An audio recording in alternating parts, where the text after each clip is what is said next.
अस्सलाम वालेकुम, मैं हूं समीर रहमान और इस वीडियो में आज हम आर्टरीज़ के बारे में पढ़ने वाले हैं। आर्टरी का स्ट्रक्चर, इसमें ब्लड फ्लो किस तरह से होता है और वगैरह वगैरह।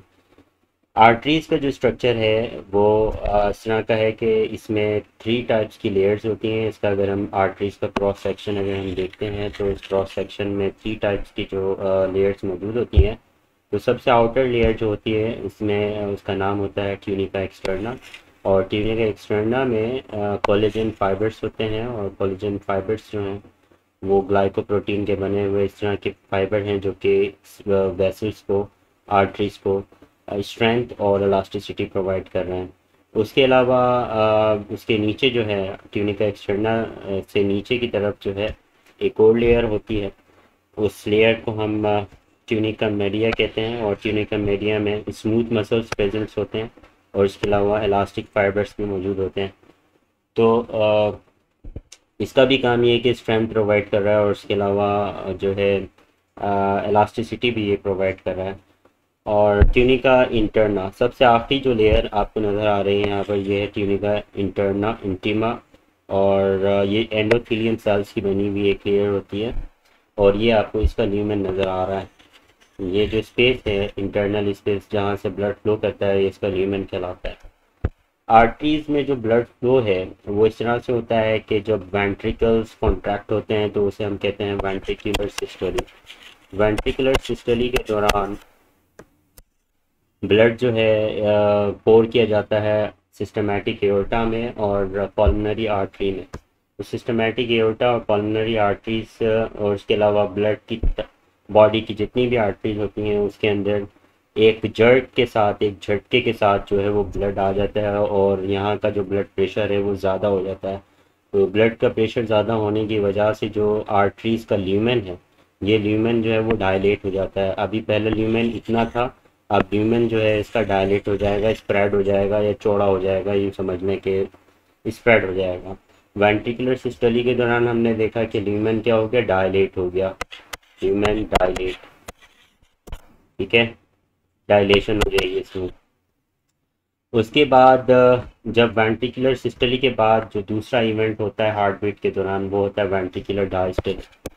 वेंट्रिकुलर डायस्टोली के अंदर जो है वेंट्रिकुलर डायस्टोली, वेंट्रिकुलर डायस्टोली में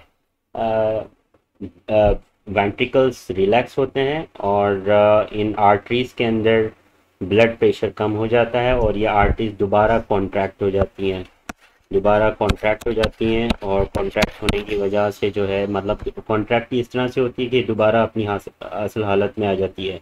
जो इसका ल्यूमेन होता है वो उतना ही ल्यूमेन हो जाता है और क्योंकि इसके अंदर ब्लड का जो प्रेशर है वो कम होता है और इवन फ्लो होता है। वेंट्रिकुलर सिस्टोली के दौरान झटके की तरह, मतलब जर्क मैनर में जो है वो ब्लड फ्लो कर रहा है और वेंट्रिकुलर डायस्टोली के दौरान क्या हो रहा है कि जो ब्लड है वो स्मूथली फ्लो कर रहा है और जो प्रेशर है वो उसका स्लो है। तो ये दो इवेंट्स हैं, ventricular systole means contraction, ventricular diastole ventricular जो रिलैक्सेशन है।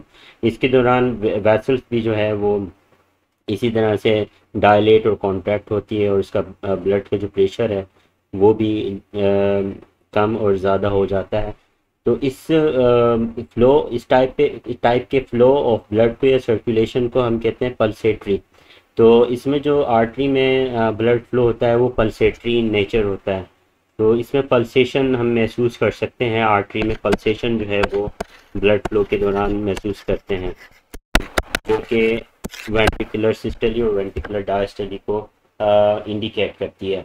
उसके अलावा अगर हम बात करें कि तमाम आर्टरीज के अंदर ऑक्सीजनेटेड ब्लड होता है सिवाय पल्मोनरी आर्टरी के।